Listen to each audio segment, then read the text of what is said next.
The scent of time was the only perfume Alara Vance ever wore.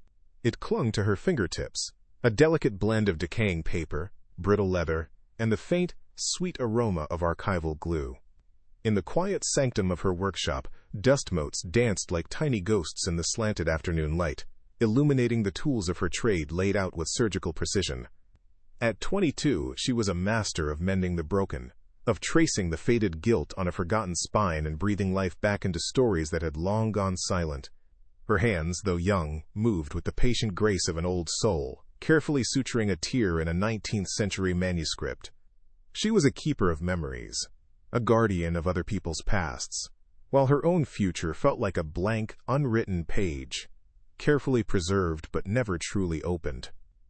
If you want to know how the keeper of old stories becomes trapped in a new one not of her own making, watch until the end.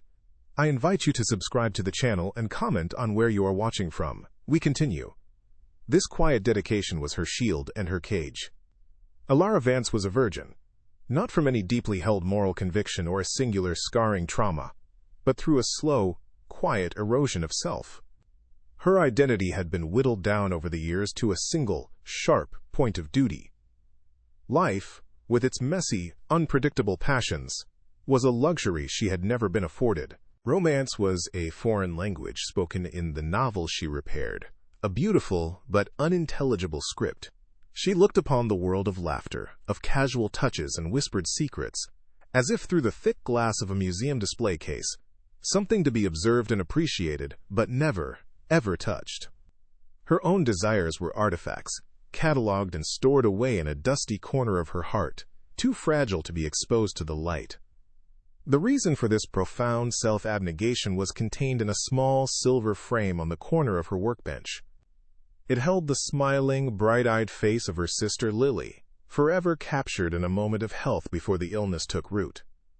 Lily's fragility was the anchor that moored Alara to this life of quiet service. Every delicate procedure on a crumbling book was a sublimated prayer for her sister's delicate body. Every dollar earned was another drop in the bottomless well of medical expenses. Her love for Lily was a fierce, consuming fire that had burned away all the extraneous parts of herself, leaving only the essential, the provider, the caretaker, the silent pillar. It was a role she had accepted without question, a sacred vow made not before an altar, but in the sterile, beeping quiet of a hospital room years ago. Lately, however, the walls of her sanctuary had begun to feel thin, the scent of old paper no longer able to mask the encroaching stench of desperation. Walking home through the bustling city streets, Alara felt more invisible than ever. The vibrant tapestry of life around her, couples holding hands, friends laughing over coffee, the urgent pulse of a world moving forward, only served to highlight her own stagnation. At home, the oppressive quiet was now punctuated by the strained, hushed tones of her father on the phone with creditors. She would see the stacks of final notices on his desk, their stark red lettering like small, bleeding wounds. The foundation of their world was cracking, the careful structure of their lives threatening to collapse into a chasm of debt from which there would be no escape.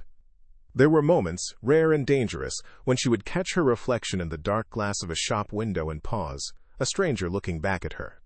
The woman in the glass had her eyes, but they were clouded with a weariness that didn't belong to a 22-year-old.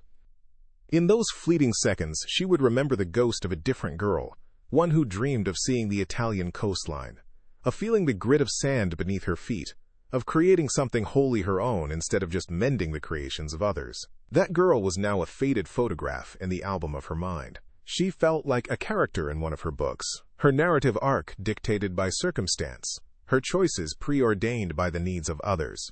It was a story of sacrifice, noble and suffocating. Her untouched body was the ultimate symbol of this unlived life. Her virginity was not a treasure she was guarding, but rather a quiet testament to her complete and total deferment of self. It was the physical manifestation of every party she'd never attended, every clumsy, hopeful advance she'd gently deflected, every spark of attraction she had dutifully extinguished before it could catch fire. It was a profound and hollow stillness within her, a room in her own soul that she had kept locked and dark for so long she'd almost forgotten it existed. It was the one part of her that was entirely her own, yet it served only as a constant, silent reminder of everything she had given up. a quiet weight of innocence that felt less like purity and more like a profound, echoing absence. That evening, the silence in her home was different. It was not the usual quiet of fatigue and worry, but a heavy, charged stillness, thick with the weight of a decision already made. She found her father in the dimly lit living room, not pacing or on the phone, but sitting perfectly still in his worn armchair. He stared at the polished wooden table before him as if it were a gallows. Resting on its surface was a single, impossibly elegant business card. The embossed letters were stark and severe against the creamy white stock, spelling out a name she had never heard but which seemed to suck all the air from the room: Alistair Blackwood. A wave of cold dread washed over Alara as she looked at her father's defeated posture. She knew, with a terrifying certainty, that this name was the answer to their prayers, and that the price would be hers to pay. Her father finally looked up, and the shame in his eyes was a physical blow, more potent than any shout. He spoke the name from the card, Alistair Blackwood, and the words fell like stones into the quiet room. He explained that Mr. Blackwood was a man of immense influence, a financier to whom he had become disastrously indebted through a series of desperate, ill-advised investments meant to cover Lily's mounting medical costs. He wasn't a monster, her father insisted, his voice thin and reedy, but a businessman. And he had proposed a solution, a way out of the financial abyss that threatened to swallow them whole. Alara stood frozen, her heart a cold, hard knot in her chest. She understood that solutions from men like that were never simple, and they were never, ever, free. The unspoken price hung in the air between them, thick and suffocating. The house itself seemed to be shrinking under the weight of their poverty. What were once comfortable, familiar spaces now felt cramped and threadbare. The scent of her father's anxiety, a stale mix of cheap coffee and sweat, permeated the worn upholstery of the armchairs. Alara noticed the subtle erosions of their life. The brand of tea replaced by a cheaper one, the single dim bulb in the hallway lamp where 3 used to shine, the way her mother would mend a tablecloth rather than replace it. These were the small surrenders that preceded the great one. The walls, once a backdrop to a quiet but content life, now felt like a cage, their peeling paint a constant, silent testament to their decline. Every creak of the floorboards was a whisper of foreclosure, every rattling pipe a countdown to ruin. Her mother, a woman forged in the crucible of pragmatism, had long ago traded softness for a brittle, unyielding strength. She saw Alara's quiet beauty and untouched innocence not as aspects of her daughter's character, but as dormant assets in a portfolio of dwindling resources. In the days following her husband's confession, she began her campaign of quiet persuasion. She would speak of duty, of the sacrifices a family must make for its own. She'd mention a neighbor's daughter who had married well, her tone laced with a meaning that was impossible to misunderstand. Her love was a sharp-edged thing, honed by fear. She was preparing her daughter for the market, polishing the last valuable item they owned, her gaze assessing Alara not with maternal warmth, but with the cool, appraising eye of a merchant about to make a final, desperate sale. The city became a map of their inequality. On her way to the workshop, Alara would walk through the narrow, shadowed streets of their neighborhood, where laundry lines stretched between brick buildings like makeshift flags of surrender. Then, the bus would cross an invisible demarcation line, and the world would transform. The buildings soared, sleek monoliths of glass and steel that scraped the sky, reflecting a sun that never seemed to shine on her side of town. These were the towers where men like Alistair Blackwood resided, gods in climate-controlled Olympus, orchestrating the fates of mortals from 50 stories up. The sheer, impassable distance between their worlds made her feel infinitesimally small, a speck of dust about to be swept away by forces she couldn't possibly comprehend or resist. Lily's room was the heart of their home, and the source of its pain. It smelled of lavender-scented disinfectant and the faint, sweet odor of her medication. Alara would sit by her sister's bed, reading aloud from an old book of fairy tales, their voices a soft counterpoint to the hum of the oxygen concentrator. Lily, frail but with an undiminished light in her eyes, would listen, her hand resting lightly on Alara's. In these moments, Alara's resolve hardened. This was the reason. This fragile, precious life was the altar upon which she would lay down her own. The love she felt was so fierce it was almost a physical ache, a protective shield that made any sacrifice seem not only possible but necessary. She would walk into fire for her sister, and she knew, with a chilling certainty, that the fire was coming. Her father approached her again 2 nights later, his posture stooped, his face etched with a despair that had aged him a decade. He explained that Mr. Blackwood had requested a meeting. It wasn't a demand, he said, lying to them both, but an invitation. He wanted to discuss the terms of his assistance in person. Her father painted the encounter as a formality, a simple conversation with a potential benefactor. He spoke of the lifelong medical care Blackwood was offering for Lily, the complete erasure of their debt. He laid out the pieces of their salvation, carefully omitting the one piece he was offering in trade. Ilara listened, her silence a fragile dam holding back a flood of terror. She knew she was being led to a precipice, and her duty was to close her eyes and step off. The preparation felt like a ritualistic dressing of a sacrifice. Her mother took out a dress Ilara hadn't worn in years. A simple navy blue sheath that was modest, but, in her mother's words, showed her figure without being vulgar. She stood behind Ilara, brushing her long hair with firm, deliberate strokes, pulling it back from her face to reveal the clean, vulnerable line of her neck. "Don't speak unless you are spoken to," her mother instructed, her voice low and steady. "Be polite. Be agreeable. Men like him value composure." Each instruction was a small death, another piece of Ilara's identity being chipped away and discarded. She was being stripped of her own will, reshaped into a pleasing object, a quiet, beautiful thing designed to be compliant and, above all, valuable. A profound sense of detachment settled over Ilara as she stared at her reflection in the bedroom mirror. The girl looking back was a stranger. Her eyes, wide with a silent, screaming panic, were the only familiar feature. She felt as if she were floating somewhere near the ceiling, watching this quiet, pale doll being prepared for an unknown fate. She lifted a hand, her own hand, and watched it in the mirror, turning it over. It was the hand that could mend the most delicate paper, that could trace a history with a gentle touch. Now, it felt alien to her, an appendage belonging to someone else, a part of the offering. The navy dress felt like a costume, the brushed hair a wig. This was not her. This was the price, a carefully constructed effigy of a daughter being sent to appease a powerful god. That night, dinner was an exercise in shared suffocation. The 3 of them sat around the small kitchen table, the air thick with unspoken words. The clinking of forks against ceramic plates was deafeningly loud, each sound an accusation. Ilara couldn't taste the food she was mechanically lifting to her mouth. She watched her father, who stared intently at his plate, unable to meet her gaze. She watched her mother, who ate with a controlled, rigid posture, her eyes darting towards Ilara every few seconds, checking for cracks in the facade she had so carefully constructed. No one spoke of the meeting tomorrow. No one mentioned Alistair Blackwood's name. It was a shared conspiracy of silence, a collective agreement to pretend this was just another evening, even as they all knew their world was ending.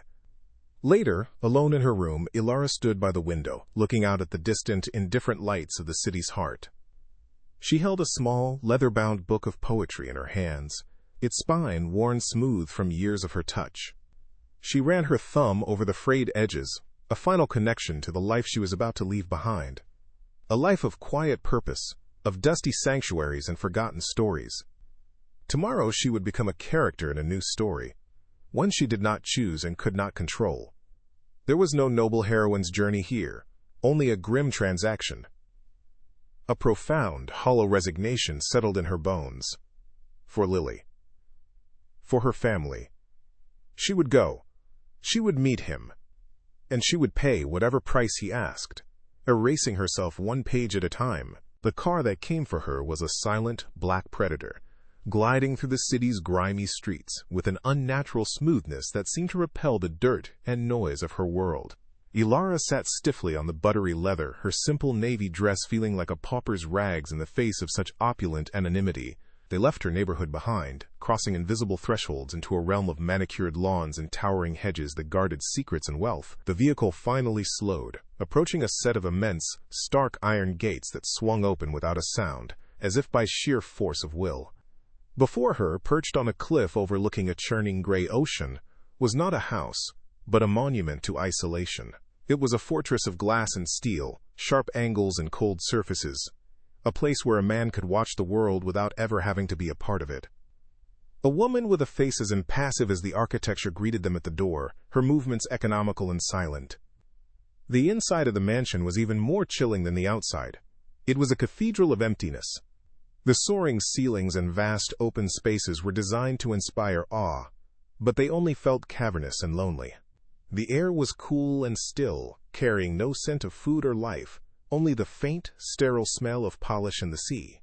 Polished concrete floors stretched into the distance, reflecting the muted light from floor to ceiling windows that framed the restless ocean like a piece of cold, abstract art. Elara felt like a smudge of imperfection in a meticulously curated gallery, a fragile organic thing brought into a world of hard, unyielding surfaces. She had never known a silence so profound and so heavy. The impassive woman led them down an endless corridor, their footsteps the only sound, echoing softly in the immense space. It was not a hallway in a home, but a transitional void between one state of being and another. One entire wall was glass, revealing the cliff edge and the waves crashing violently against the rocks below. The relentless, indifferent power of the ocean was a constant presence, a reminder of nature's unforgiving force, and Elara felt a chilling resonance between the scene outside and the man she was about to meet. She clutched her small, worn handbag, her knuckles white, her heart a frantic bird trapped against her ribs. Every step took her further from the known world, deeper into the heart of this cold, beautiful prison, and closer to the man who held her family's fate in his hands. The office was at the end of the hall, its door a slab of dark, intimidating wood. It stood slightly ajar. Inside, a figure stood with his back to them, a tall, severe silhouette against a panoramic window that displayed the stormy sea in all its brutal glory. He did not turn as they entered. He seemed a part of the landscape, as immovable and elemental as the cliff face itself. He was dressed in a perfectly tailored dark suit that seemed molded to a body built of lean, hard lines. There was a stillness about him, a contained energy that was more threatening than any overt display of power. He commanded the room, the view, the very air, simply by existing within it. Elara's breath caught in her throat. This was Alistair Blackwood. The name now had a form, and it was more formidable than she could ever have imagined. When he finally turned, the movement was slow, deliberate, and utterly controlled. His face was a study in harsh elegance, with sharp cheekbones and a firm jaw that spoke of unshakable resolve. But it was his eyes that captured her, that held her pinned in place. They were the color of a winter storm, a deep, turbulent gray, and they held no warmth, no flicker of welcome. His gaze swept over her father with dismissive coolness before settling on her. It was not a look of desire or even curiosity. It was the look of an expert, appraising an object, assessing its quality, its flaws, its ultimate utility. Elara felt a flush of heat crawl up her neck, a mixture of shame and a strange, defiant spark. She met his gaze, refusing to be the first to look away, her silence her only armor. The office was a reflection of the man, stark, minimalist, and brutally efficient. A monolithic desk of polished ebony sat in the center of the room, its surface almost completely bare, save for a sleek, dark laptop and a single thin file. There were no photographs, no personal mementos, no clutter to suggest a life lived beyond calculated transactions. The only art was the violent, living painting of the ocean outside the window. It was a fortress of solitude, a command center designed for a man who trusted nothing but his own control. The sheer coldness of the space was an active force, designed to intimidate and unnerve. Elara thought of her own workshop, crowded with the warm, chaotic remnants of 100 different lives, and the chasm between their worlds felt impossibly, terrifyingly wide. "You may wait outside, Mr. Vance," Alistair Blackwood said, his voice a low, resonant baritone, as devoid of inflection as the rest of him. It was not a request. Her father, looking small and utterly broken, gave her one last pleading look before scurrying from the room, the heavy door clicking shut behind him with a sound of finality. Now they were alone. The silence stretched, thick with unspoken power dynamics. He gestured to one of the two severe leather chairs positioned before his desk. "Sit." Allura moved with a forced composure, her body feeling stiff and disconnected from her mind. She sat on the edge of the chair, her back ramrod straight, her hands clasped tightly in her lap, a petitioner before a king in his cold, desolate court. He did not sit behind the fortress of his desk. Instead, in a move that unsettled her far more, he walked to the window, standing beside it and looking down at her from his height. The stormlight caught the silver at his temples, hinting at an age and a weariness that his powerful posture concealed. He studied her for a long, unbearable minute, his gray eyes missing nothing, the slight tremor in her hands, the determined set of her jaw, the fear she was trying so desperately to hide.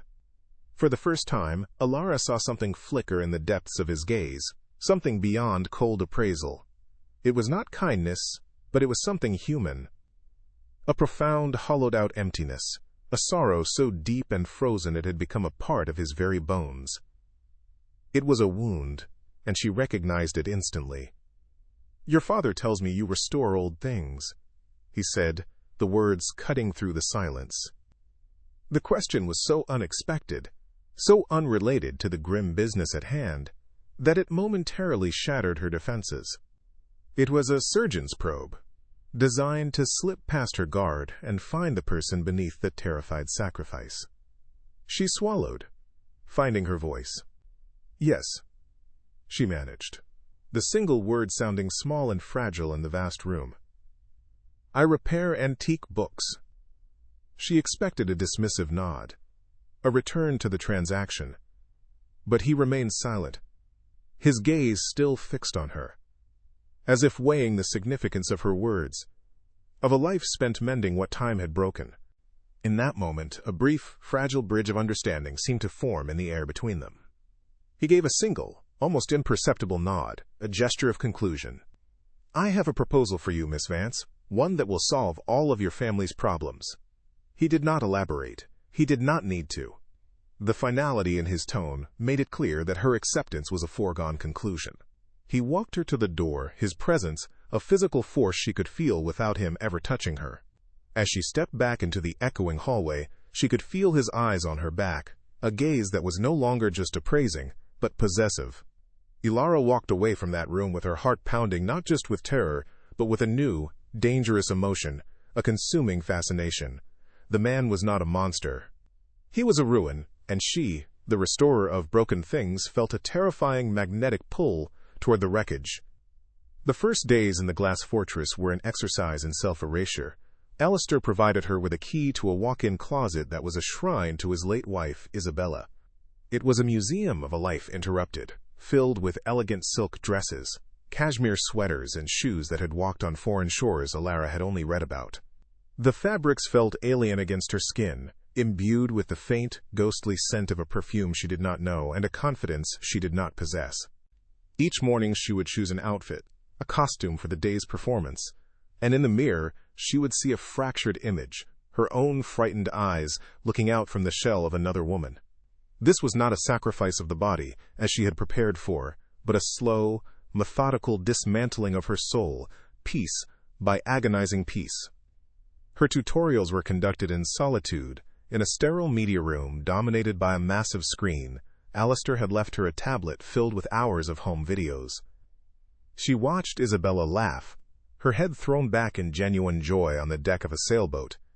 She watched her move through a garden party with an effortless grace, her voice a warm, melodic sound that was nothing like Allura's own quiet cadence. Allura studied her posture, the way she held a wine glass, the slight tilt of her head when she was listening. She was learning to be a ghost, to mimic the echoes of a life, and with every gesture she memorized, she felt a piece of her own identity flaking away like the brittle pages of a book left too long in the sun. It was a violation more profound than any physical touch. The dinners were the most difficult part of the charade. They would sit at opposite ends of a long, polished dining table, the cavernous space between them filled with a suffocating silence. He would watch her, his stormy gray eyes not seeing Ilara, but searching for the flaws in her performance, the moments where the illusion of Isabella wavered. She would eat with practiced delicacy, hold her fork the way she'd seen in the videos, and keep her gaze lowered, just as Isabella often did when she was thoughtful. The clinking of silverware was the only conversation. Lara felt like an automaton, a beautiful hollow doll wound up to perform a pantomime of life for an audience of one grieving, broken man. The food was exquisite, but it tasted of ash in her mouth. The first crack in the facade appeared not during a performance, but in a moment of pure instinct. In the vast, silent library, a room filled with pristine, unread books, she found a small, leather-bound volume of poetry that had belonged to Isabella. Its spine was broken, a single signature of pages threatening to fall away. Without thinking, the restorer in her took over. She took the book to a small side table and, using a letter opener as a makeshift bone folder, began to carefully assess the damage. Her hands, so clumsy in their imitation of Isabella's grace, became fluid and certain, moving with the quiet confidence of her true self. She was so absorbed in her task, in the familiar comfort of mending the broken, that she did not hear him enter the room. Alistair stood in the doorway watching her. He had come to ensure she was, quote, in character, perhaps reading in the armchair Isabella had favored. Instead, he found this. He saw not the ghost of his wife, but a stranger, her head bowed in intense concentration, her brow furrowed with a seriousness that was entirely her own. He watched her long, slender fingers work with a surgeon's precision, a tenderness and skill that was both foreign and captivating. For the first time since she had arrived, his gaze was not an assessment of her performance. He was seeing Ilara. He saw the quiet strength in her posture, the profound competence in her hands. The sight was a jolt, a flash of unexpected light in the gray landscape of his grief, and it unsettled him to his very core. The moment was broken when she finally looked up and saw him, her hands freezing over the damaged book. A flush of panic and shame washed over her. She had been caught being herself. She expected a cold reprimand, an order to stop this deviation from the script. But he said nothing. He simply stared at her hands, then at her face, and in his eyes she saw not anger, but a flicker of raw, unguarded confusion. He gave a short, sharp nod and turned, leaving the library as silently as he had entered. The air he left behind was different. It was no longer empty. It was charged, humming with the energy of that shared, unspoken moment. She was no longer just a ghost in his house. She was a woman, and he had finally seen her. From that day forward, the dynamic between them shifted. His surveillance became more intense, but its nature changed. He would watch her as she walked through the gardens, her steps still meant to mimic Isabella's. But he seemed to be looking for the small tells, the subtle ways Ilara's own rhythm broke through. He would find her in the library and simply stand there, observing her read, his silence a heavy, questioning presence. She felt like a specimen under a microscope, her every authentic impulse scrutinized. It was a new kind of pressure, more unnerving than the demand for imitation. He was no longer just looking for Isabella. He was looking for her, and she didn't know if he was trying to exercise her presence or understand it. The tension was a constant, invisible thread pulled taut between them. A strange and dangerous transformation began to take root within Ilara. His silent, intense focus, which should have felt oppressive, began to feel like a form of attention she had never known. She, who had spent her life being invisible, was now the absolute center of this powerful man's world. She started to see the profound, cavernous loneliness beneath his cold exterior, the raw wound of a grief so deep it had frozen him in time. Pity began to curdle into a strange, unwelcome empathy. She found herself wondering about the man he had been before the tragedy, catching glimpses of him in a rare, unguarded expression. A treacherous thought began to bloom in the darkness of her mind. She didn't want him to see Isabella in her. She wanted him to see Ilara. This burgeoning desire was a terrifying betrayal of her own carefully constructed defenses. She had come here to sacrifice her body, then her identity, all for the sake of duty. But this new feeling, this pull toward the broken man in the glass fortress, was not part of the contract. It was a selfish, dangerous impulse that threatened the one thing she thought she still controlled: her own heart.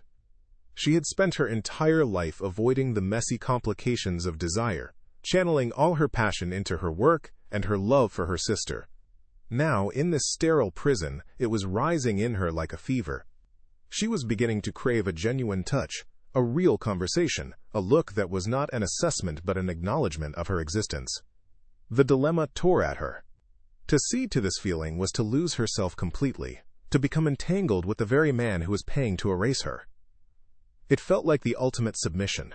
Yet, to resist it felt like a different kind of death, a retreat back into the hollow, passionless existence she had known before. For the first time, she was confronted with the ghost of her own unlived life, and she found herself wanting more than quiet servitude. She wanted to feel, to connect, to be desired not as a phantom, but as herself. The virginity she had carried so long as a symbol of her sacrifice now felt like a heavy, aching void, a silence she desperately wanted to fill with a sound that was entirely her own. Alistair, too, was losing his grip. The rigid control that governed his life was beginning to fray at the edges. He found his thoughts drifting to her during board meetings, recalling the determined set of her jaw as she mended the book, not the practiced smile of his wife. He began to seek her out, using the pretense of checking on her performance, but he would linger too long, his questions subtly shifting from Isabella's habits to her own. "Did you enjoy the book?" he asked one evening, gesturing to the one she held, his voice rough as if from disuse. The question was simple, but it was directed at her, and they both knew it. It was a crack in the foundation of their arrangement, a small but significant tremor. He started making mistakes, slips of the tongue that were seismic in their implications.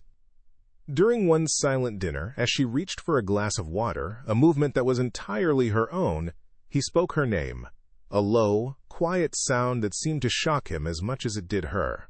Ilara. The name hung in the air between them, a forbidden word, a stark acknowledgement of the reality they had both agreed to deny. He immediately corrected himself, his jaw tightening, a mask of cold fury descending over his features, fury at himself, at his own weakness. But the word had been spoken. Her name existed in this house now, and it had a power that Isabella's memory could no longer completely overshadow. The tension in the mansion grew thick enough to breathe. Every accidental brush of hands as he passed her in a hallway sent a jolt of electricity through them both. Every shared glance across the dinner table became a silent, charged conversation. He was a man fighting a war against himself, desperately clinging to the ghost of his past while being undeniably drawn to the living, breathing woman in his present. She could see the battle in the taut lines of his body, in the deepening shadows under his eyes. He was resisting her, pushing her away with his coldness, yet he could not stop watching her, could not stop seeking the very presence that was dismantling his carefully constructed world of grief. One evening she found him in the media room, but the screen was dark. He was sitting in the shadows, holding a single, silver-framed photograph. It was of him and Isabella, smiling, impossibly young and happy. His shoulders were slumped, his usual armor of control completely gone, leaving him exposed and raw. In that moment, he was not the cold billionaire, not her captor, but simply a man drowning in a sea of memory. Ilara stood in the doorway, her heart aching with a feeling so powerful it stole her breath. Her role dictated that she should retreat, leave him to his private sorrow, or perhaps the ghost of Isabella would have gone to him, offering a practiced, familiar comfort. But Ilara did neither. Her own instincts, her own burgeoning desires took over. She walked slowly, silently into the room, her presence a quiet question in the darkness. He looked up, his eyes filled with a desolation that mirrored her own loneliness. He didn't order her away. He didn't flinch. He simply watched her approach, his expression a mixture of dread and a desperate, unspoken need. She stopped a few feet from his chair, close enough to feel the heat radiating from his body, close enough to see the tear that traced a silent path down his cheek. The air crackled with everything they had not said, with the dangerous, undeniable truth of their connection. The charade was gone. In the dim light of the empty screen, they were no longer a grieving widower and the ghost he had hired. They were Alistair and Ilara, two profoundly isolated souls who had found a strange, terrifying solace in one another's orbit. Her hand lifted, an involuntary movement, a pure, unpremeditated impulse to reach out, to comfort, to touch. It hovered in the space between them, a fragile offering. To touch him would be to transgress every rule, to shatter the contract and step into a territory from which there would be no return. It was a choice between the safety of her prescribed role and the terrifying freedom of her own desire. He watched her hand, his breath catching in his throat. His gaze lifted to meet hers, and in the turbulent gray of his eyes, she saw the same war that was raging inside of her, the desperate pull of the past against the undeniable gravity of the present. He was a ruin, a magnificent, heartbreaking ruin, and her entire life, her very nature, had been about mending what was broken. But this was a different kind of restoration, one that would require her to break herself open in the process. The silence stretched, a precipice of feeling, as her fingers trembled, inches from his skin, ready to make a choice that would irrevocably alter the course of both their lives. Her fingers, trained to sense the slightest flaw in brittle paper, finally made contact with his skin. The touch was feather-light, a tentative question posed to the rigid line of his jaw. It was not the ghost of Isabella offering comfort. It was Alara, the restorer, reaching out to the ruin. A tremor went through him, a deep, involuntary shudder that seemed to originate from the very core of his being. He did not pull away. Instead, he leaned into her touch, a movement so subtle it was almost imperceptible, yet it felt like the surrender of a fortress. The cold, controlled mask he wore to face the world dissolved under the simple human warmth of her hand. For the first time she felt the man beneath the armor, and he was trembling, lost in a darkness she was only just beginning to comprehend. The air in the room thickened, charged with the seismic shift of that single, transgressive touch.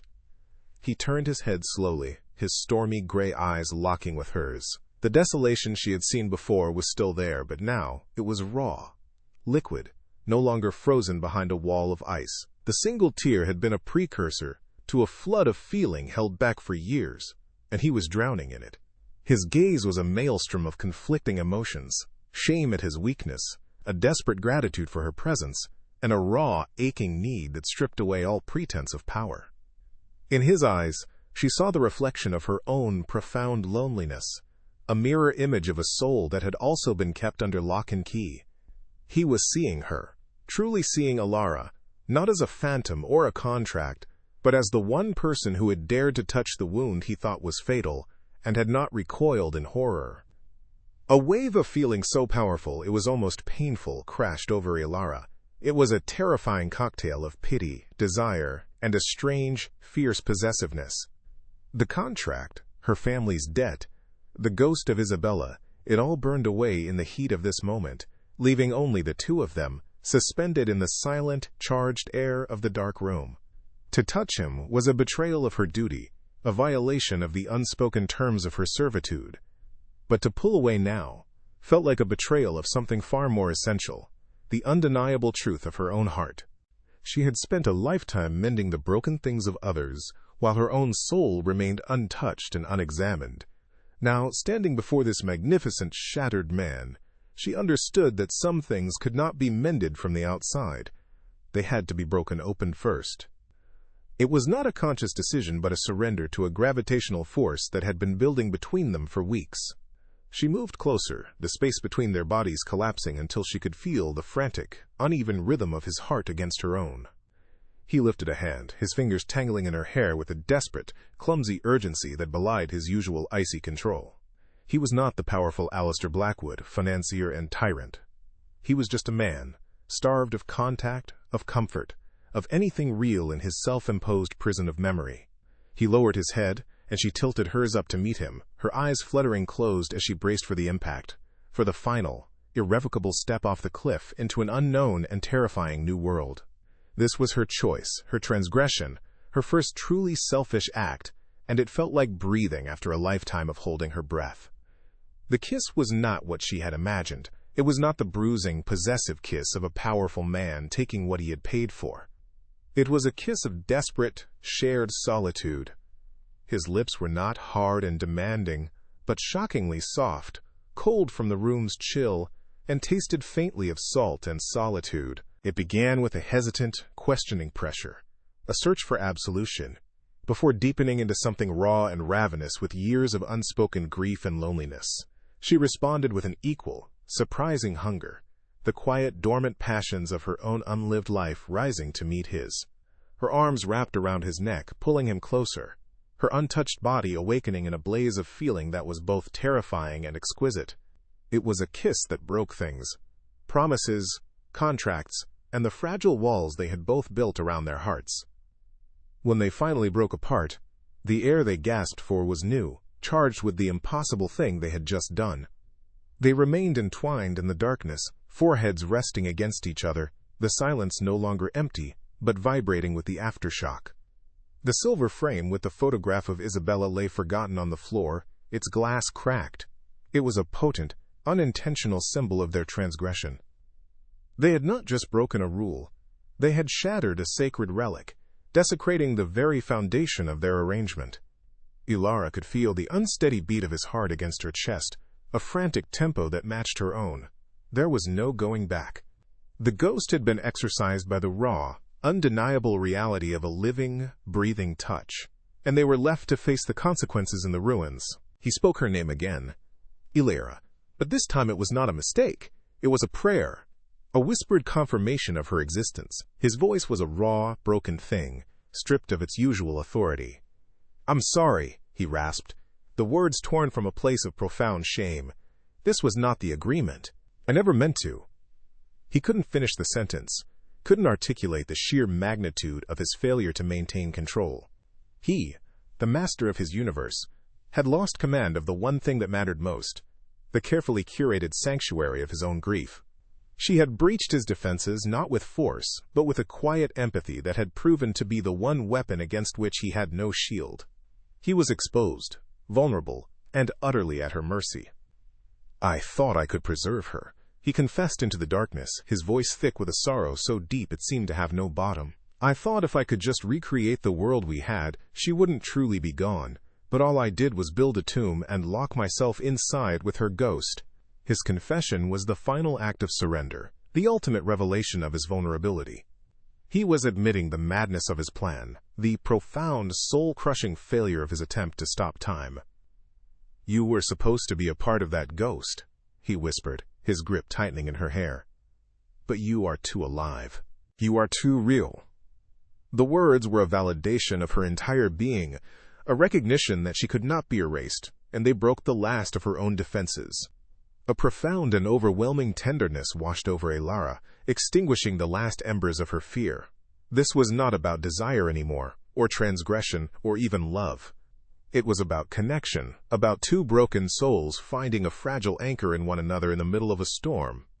She reached for his hand, not with the hesitant uncertainty of before, but with a quiet, resolute strength.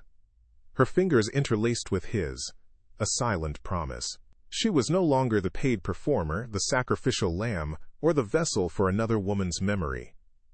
She was Ilara, and she was choosing to stay, to face this wreckage with him. She gently pulled him, a silent invitation to leave this room, this shrine to a past that had held them both captive for far too long. He followed without resistance, a man allowing himself to be led out of his own prison. They walked out of the media room, leaving the cracked photograph and the phantom of Isabella behind in the shadows. The vast empty mansion seemed different as they moved through it, their clasped hands a small point of warmth and life in the cold, cavernous space. They were not moving toward a bedroom, not toward an act of physical finality, but simply away from the past. The transgression was complete. The climax had been one of soul-bearing intimacy, and their unspoken contract was now a shattered ruin. She led him from the room of shadows, their clasped hands the only anchor in a world that had been irrevocably, terrifyingly, and beautifully remade. The morning after was a new kind of silence. It was not the empty, sterile quiet of the mansion she had grown accustomed to, but a heavy, suffocating stillness, thick with the ghosts of words and touches from the night before. Ilara awoke in her own room, the simple, unfamiliar luxury of the guest suite feeling like a gilded cage. He was gone. There was no note, no sign that he had even been there, except for the lingering phantom sensation of his touch on her skin, and the profound, aching void his absence carved into the air. The house, which had briefly felt like a place of connection, had reverted to its true form, a beautiful, cold mausoleum. She understood his retreat as a form of self-preservation. He was a man who had built a fortress of grief, and she had not just breached its walls, she had detonated a bomb in its very heart. Alistair's withdrawal was absolute, a silent, brutal amputation. She did not see him for 2 days. The impassive housekeeper served her meals in solitude, her face a blank mask that offered no information, no solace. Ilara imagined him locked in his office, the stormy sea outside his window a reflection of the tempest inside him. He was a man of radical control, and for one night he had lost it completely. The intimacy they had shared was not a beginning for him, but a catastrophic failure, a betrayal of the vow he had made to his wife's memory. By allowing himself to feel something for a living woman, he had desecrated his own shrine. She knew, with a certainty that settled like ice in her veins, that he was not angry with her. He was waging a war against himself, and to win it, he had to erase her the living, breathing evidence of his weakness. She wandered the echoing halls, a ghost once more, but of a different kind. The elegant silk dresses in Isabella's closet now felt like a cruel mockery. She had failed at the charade, not by being an unconvincing phantom, but by being too vividly, inconveniently real. A profound guilt washed over her, chilling her to the bone. She had seen the raw wound of his grief, and, in her foolish, arrogant desire to connect, she had touched it, believing she could somehow mend it. Instead, she had only torn it open wider, infecting it with the messy, unpredictable complication of a new desire. She felt like a vandal who had broken into a sacred place and shattered its most precious artifact. She had not saved him from his loneliness. She had merely shown him a new, more painful depth of it before being cast out. The verdict was delivered on the third morning, not by Alistair, but by his lawyer in a crisp, impersonal phone call. The terms of the contract had been fulfilled. All of her father's debts were cleared, and a trust had been established to cover Lily's medical expenses for life. The transaction was complete. A car would be arriving in 1 hour to take her home. There was no room for discussion, no final conversation, no emotional closure. It was a severance, clean and clinical. She was being excised from his life with the same surgical precision he applied to his business dealings. Numbly, Ilara packed her few simple belongings, folding her own worn clothes back into her small suitcase. She left Isabella's dresses hanging in perfect, silent rows, a wardrobe for a ghost she could no longer pretend to be. The contract was over, but the cost felt infinitely higher than she had ever anticipated. The ride back to her neighborhood felt like traveling backward through time, from a world of stark, modernist clarity to the familiar, cluttered reality of her past. The city's grime on the car window seemed to welcome her back to a life she no longer fit into. When she walked through the door of her family's small house, the air was thick, with a tense, questioning silence. Her mother's eyes, sharp and pragmatic, scanned her from head to toe, not looking for signs of her daughter's well-being, but for any indication that the deal had fallen through. Her father couldn't meet her gaze, his shame a palpable presence in the cramped living room. They were not seeing a daughter who had returned from a profound ordeal. They were seeing a business arrangement that had concluded ahead of schedule, and they were terrified of the potential financial repercussions of her failure. When she confirmed that the money was secure, that Lily was safe, a wave of palpable relief washed through her parents, so potent it was almost sickening. But it was immediately followed by a cold, unspoken judgment. They did not ask what had happened. They did not want to know the details of her life in that house, or the nature of the man who had held their fate in his hands. Her mother simply patted her arm, a gesture devoid of warmth, and said, "It's done now. We put it behind us." They were sealing the experience away, treating it like a shameful but necessary piece of family history, never to be discussed again. In their desperate pragmatism, they had cut out the part of her that had lived through it.